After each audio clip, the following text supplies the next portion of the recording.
Hello and welcome back to EV Unplugged. Today I'm taking a look at the up and coming UK budget and how this will impact or possibly impact EV drivers. What it might mean for you, your wallet, and the EV transition here in the UK. Why is this even on the agenda? With more people switching to electric vehicles, the traditional revenue that the government got from petrol and diesel, the fuel duty, is, shrinking. The UK Treasury needs to find alternative ways to collect road tax type income from the drivers. But at the same time, the government wants to maintain its momentum in EV adoption to meet its net zero targets. One of the major rumoured measures in the budget at the end of November is a pay per mile tax for EV drivers only. According to recent reports, the proposed rate is about 3 pence per mile, which could come to roughly £250 to £300 per year. This scheme is expected to be introduced for full effect by around 2028 after a consultation period. If you've seen the news headlines or the social media posts, especially from the ICE Brigade, you will have assumed that this was already going to happen and this had already been decided and it was literally going to come into effect in November.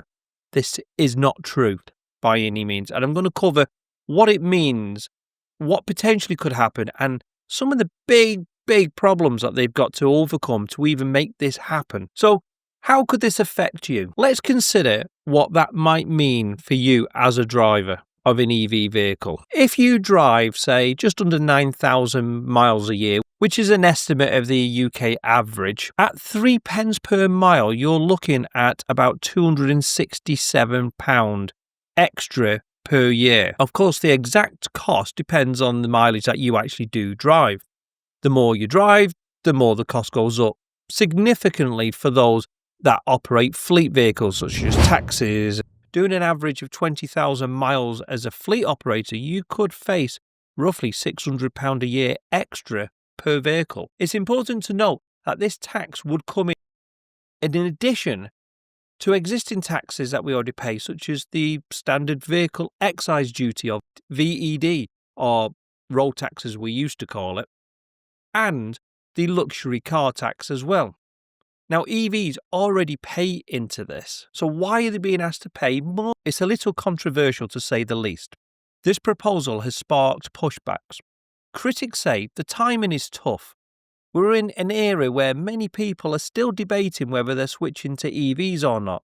There's a lot of fake news around at the moment regarding EVs not only catching fire but being more expensive to run, which just is not the case. Any extra taxes is going to slow down that transition, but the government wants us to get there.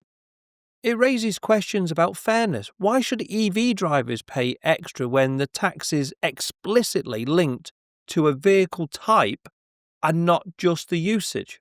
Some people argue the system should apply for all drivers.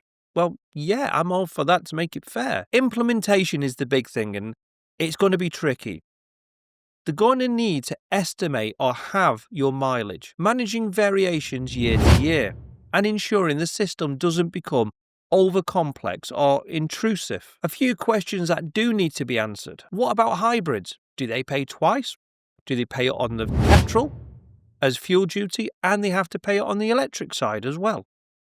How do they know at what point the hybrid engine, the petrol engine, was driving, and how much of that time the battery was driving the car? What type of proof do they need for mileage? Is it just a photograph of the odometer? Because let's face it, with AI these days, it's very easy to fake an odometer reading photograph and submit it. If they base it on MOT, then what about the first 3 years? Because you don't have an MOT for the first 3 years. So does that mean you don't pay this tax for the first 3 years?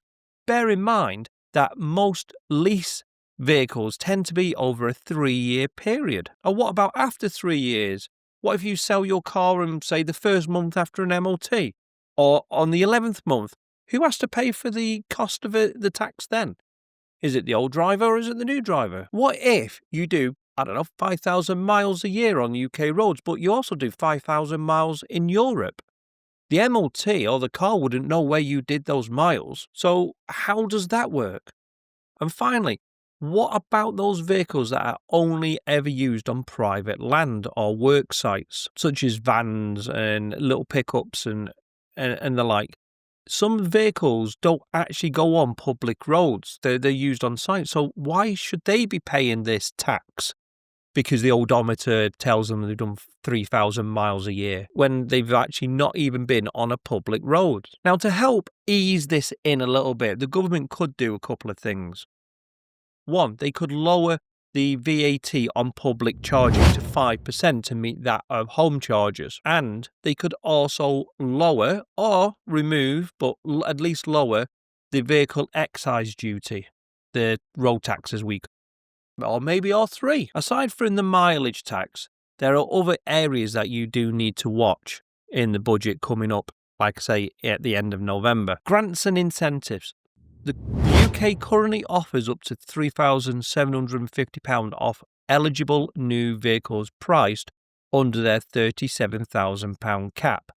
Is that going to change? Are they going to raise that cap? Are they going to lower it? Are they going to make more vehicles be part of that upper 3,750 bracket? Because there's only several in there at the moment. Charging infrastructure as well. The rollout of home and on-street charging remains a big problem to a lot of people. So are they going to do any incentives in the budget to accommodate people paying to have curbside charging gullies installed by the council so they can run cables from their house to their vehicles?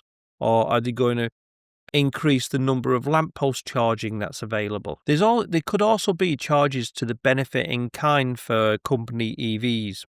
The thresholds could change. And what about other running costs that might be discussed in the budget as well? Is there anything else that could be done that is going to make it worse for us, or actually offset a little bit of this pay per mile nonsense that they seem to be voicing at the moment? So what can EV drivers and EV intended buyers do in light of this? Well, if you're planning to buy an EV, you just need to keep an eye on the grant eligibility and purchase timing and purchasing at the right time.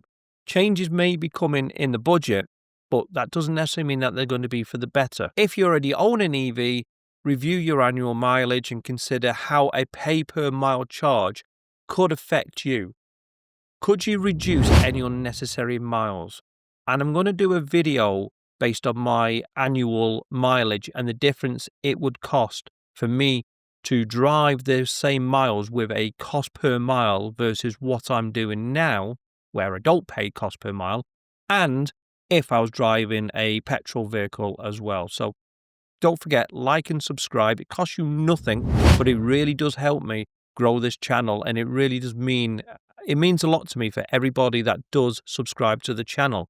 So if you do subscribe, you won't miss that video when I release it. For business and fleet users, this sort of tax impacts total ownership significantly, and you may need to revisit leasing models, salary sacrifice schemes, and the running cost forecast for your business. So stay tuned. The budget might announce the consultation for this mileage tax, but the full scheme isn't likely to kick in until, like I say, maybe 2028. But the details will matter. What is the big kick in the charging port to me is that EVs are reducing pollution in towns and cities. This will have a slow but very positive effect on people's health and lung disorders in the future. This in turn will save more money for the NHS and for businesses and income tax for people not being off work with respiratory conditions or long-term critical life conditions because they've inhaled toxic fumes such as PM 2.5, which is put out in all petrol and diesel exhausts. So by introducing this tax, they could be slowing down that uptake of clean vehicles. And that slowing down of people buying new vehicles is going to cost more money and more lives within the NHS. So it just doesn't make sense. It seems to be a very short-term money grab and not thinking of the bigger picture. I've created a video about the PM 2.5 and how the microscopic poison and fumes is killing people. So please go and have a look at that. I'll put a link in the description as well, because it really does highlight the effect that EV chargers are having on making sure people are breathing in cleaner air in towns and cities. Significant shift in how EVs are taxed could reduce some of the cost. For EV drivers, being informed now means you won't be caught off guard later on. Thank you for watching, and if you found this video useful, like I say, hit like and subscribe. And let me know in the comments below, do you think that the cost per mile is a good idea or a bad idea? Will it put you off buying another EV or your first EV if you already own one? Or what other ideas have you got that the government could use to raise the income that they need, but not necessarily taxing the EV drivers? Thank you for watching, and I will see you in the next video.